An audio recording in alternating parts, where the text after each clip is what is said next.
Est-ce que cette situation vous semble familière? Vous voulez trouver des emails de vos prospects à partir d'une liste de sites internet. La bonne nouvelle, c'est que vous savez exactement comment procéder.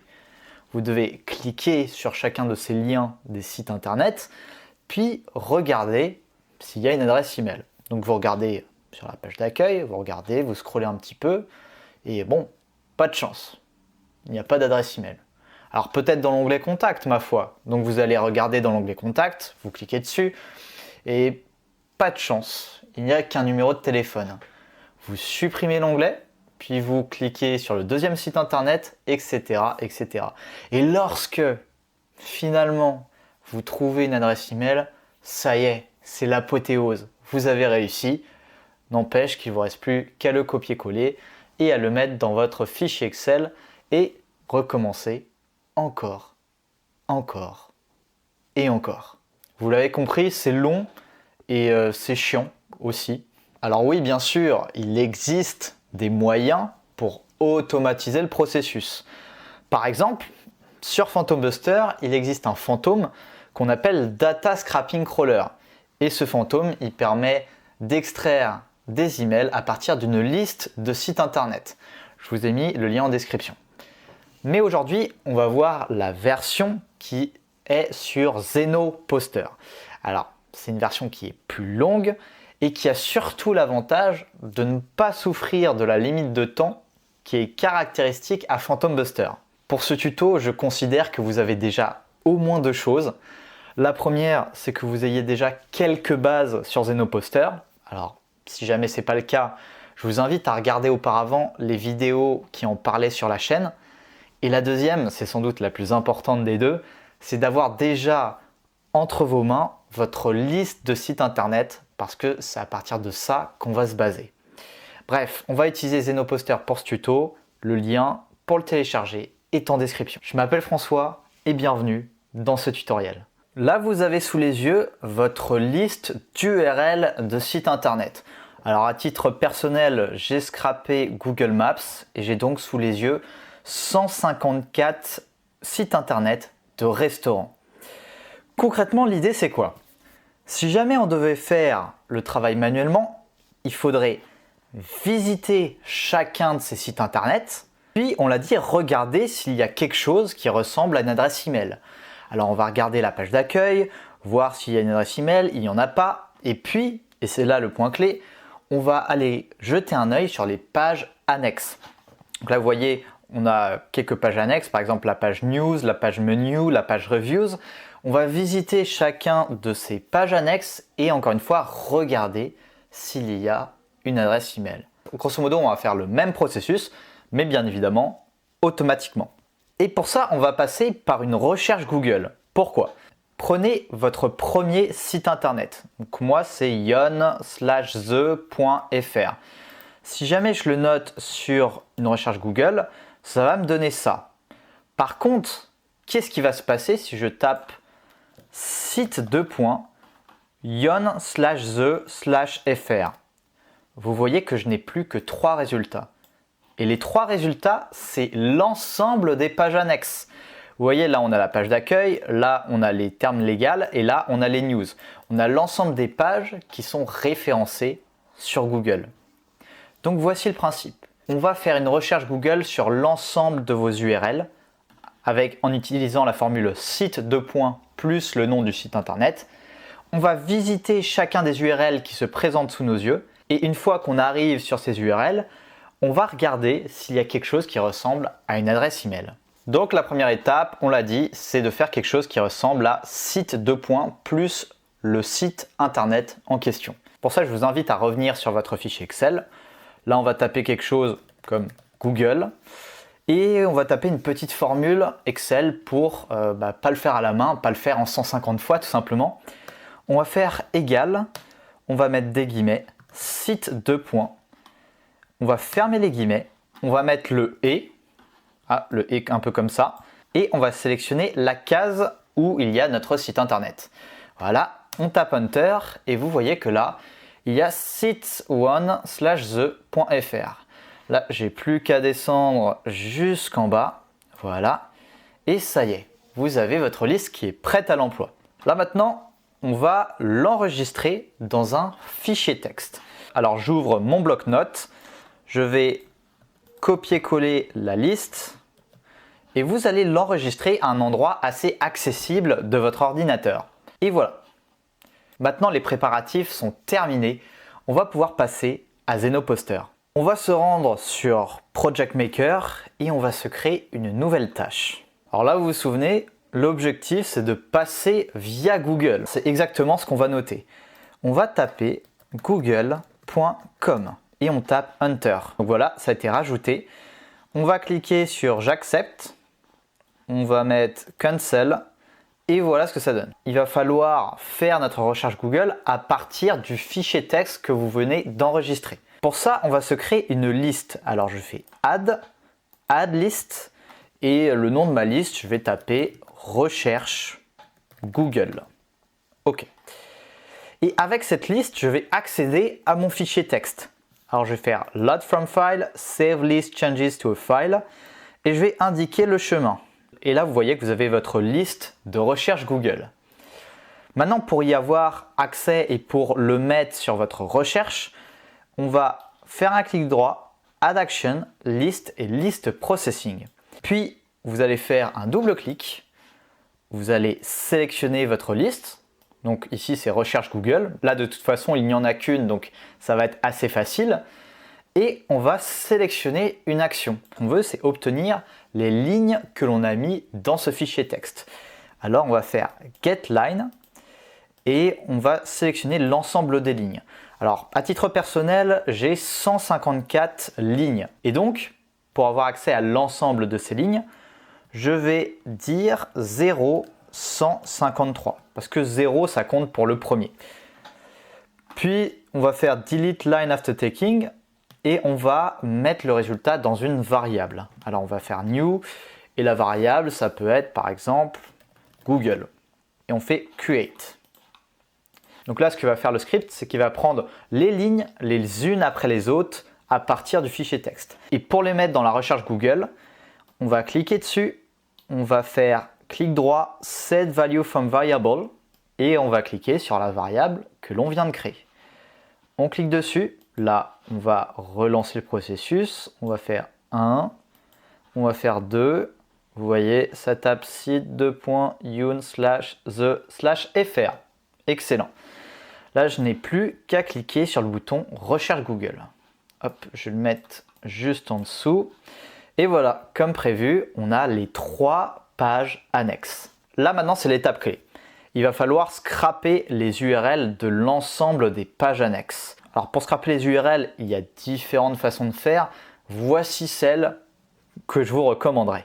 On va faire Examine the dump source code et on va scraper l'URL à partir d'une regex. Alors on va faire Copy to the regex designer. Et voilà, on va scraper à partir de ce qui se trouve avant le texte et ce qui se trouve après le texte.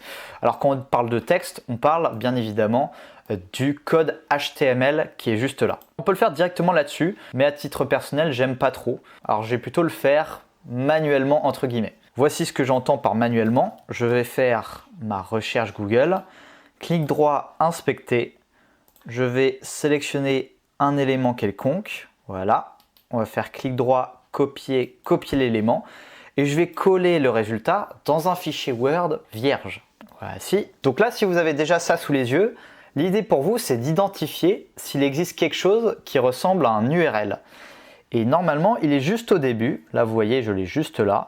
https://lyon/the.fr.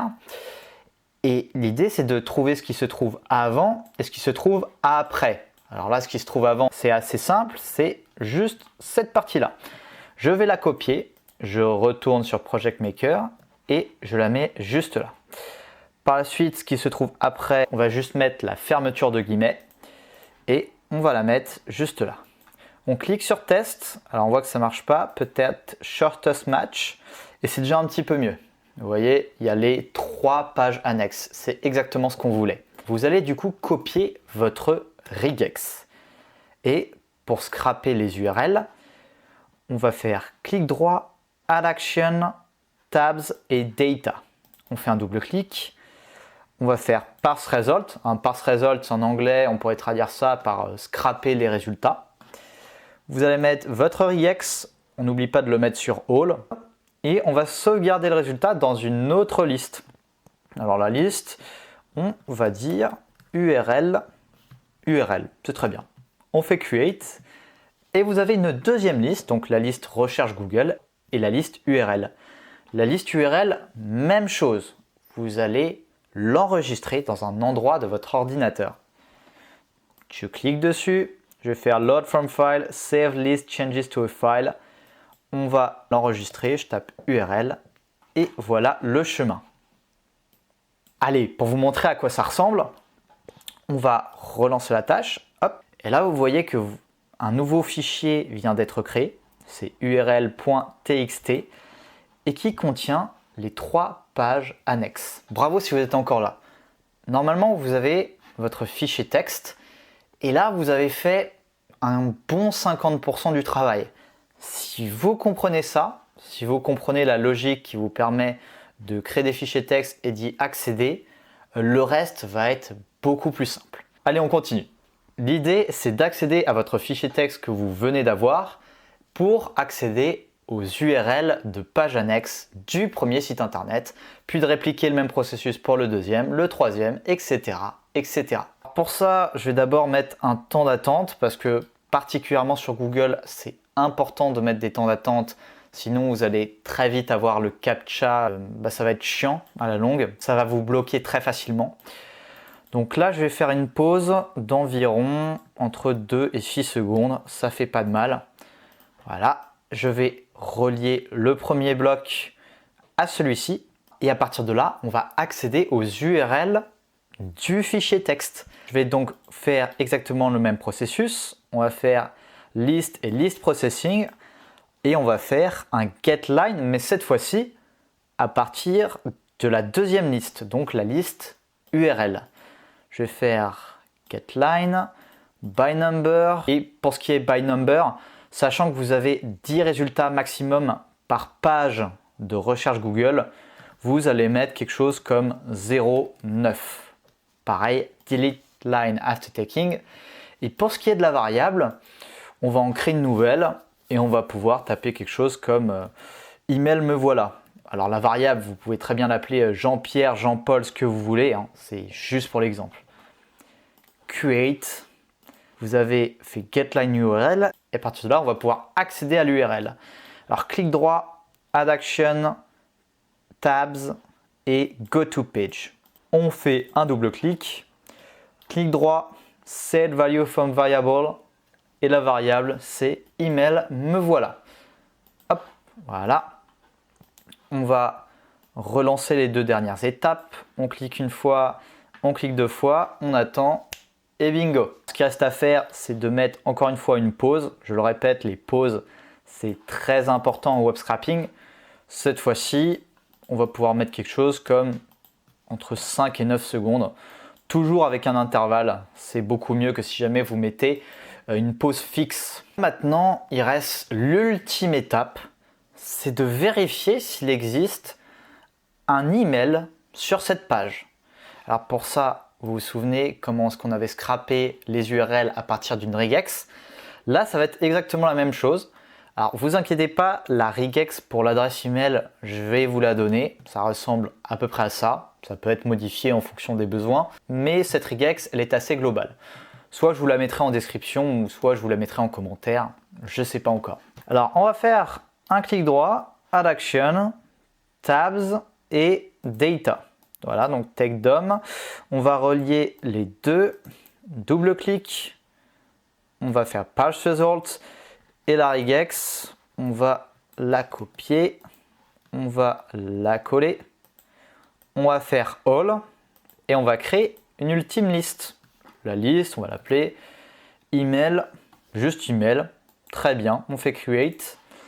Et voilà, alors pareil, on n'oublie pas, lorsqu'on crée une liste, généralement, on l'enregistre sur notre ordinateur.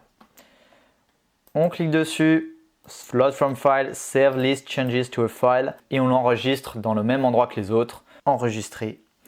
et on aura un beau fichier texte. Donc pour l'instant, voici ce que ça fait, pour vous donner une idée. Ça va aller sur Google, ça va rechercher à partir de la liste que vous avez créée les recherches Google. Ça va cliquer sur lancer la recherche, ça va scraper les URL, ça va attendre entre 2 et 6 secondes, puis ça va piocher dans la nouvelle liste que vous avez créée un des URL et ça va visiter la page en question.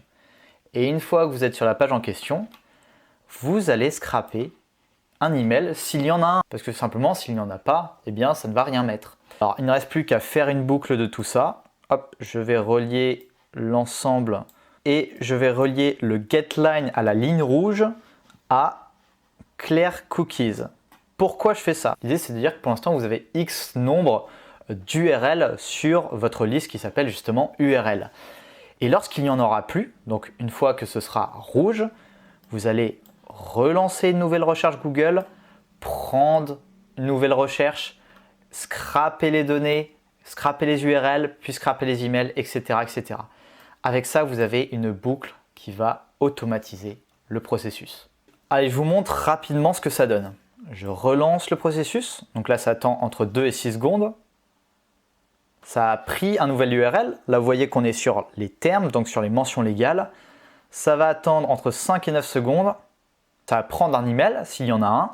Donc je vais vérifier, est-ce que là il y a eu un email? Il y a déjà eu un email, il y a eu support@joinloco.com. Donc là, hop, ça relance une nouvelle recherche Google. Ça va prendre une nouvelle recherche, donc avec le deuxième site internet. Et voilà, et là, ça va scraper les 6 URL, etc., etc. Je pense que vous avez compris l'idée. Voici le point final de votre travail. Vous avez fait quelques tests, tout semblait bien fonctionner. Maintenant, vous n'avez plus qu'à automatiser le processus. Alors, on va cliquer sur Open in Zenoposter. Voilà sur Zenoposter, il ne reste plus qu'à lancer votre tâche. Alors, on va mettre AtomsCount, on va le mettre sur 1. Pour stop, on va dire si au bout de 10 fois ça ne fonctionne pas, dans ce cas, stopper la tâche. Et pour les proxys, on va dire if possible. On va mettre Anonymous, HTTPS et on clique sur OK. Et là, simplement, ça va se lancer automatiquement, petit à petit. Là, si jamais vous allez dans l'onglet Instance, vous voyez où est-ce que ça en est. Ça permet un peu de vérifier le processus, voir si vous n'êtes pas bloqué, vous ne rencontrez pas de captcha, ce genre de choses. Tout ce qu'il vous reste à faire, c'est d'avoir de la patience. Alors, je vous ai épargné toute la partie patience et voilà le résultat. Vous voyez qu'on a un fichier assez conséquent. Cependant, il ne faut pas s'emballer parce que vous voyez qu'il y a beaucoup de doublons. Donc, c'est important pour vous de supprimer les doublons. Vérifier s'il y a des choses qui paraissent incohérentes. Par exemple, ça, c'est de la merde. C'est pas une vraie adresse email. Ça, c'est une vraie adresse email. Ça aussi, ça aussi. Ça, c'est de la merde, etc., etc. Donc, faites bien le tri. Il y a plusieurs logiciels qui permettent de vérifier la validité d'une adresse email. Donc, je vous encourage quand même vivement à les vérifier avant d'envoyer vos emails. C'est la fin de la vidéo. À ce stade, j'ai déjà dû perdre entre 80-85% de mon audience peut-être. Alors si vous êtes encore là en train de m'écouter, c'est que mon contenu vous plaît peut-être. C'est pour ça que je vous ai mis le lien de mon site internet en description si jamais vous avez besoin de mes services en web scrapping. Alors, il y a d'autres moyens plus simples de me soutenir, aussi bête que de s'abonner à la chaîne ou alors de me mettre un like. Enfin bref, vous connaissez la musique. Moi, je vous dis, très bon scrap.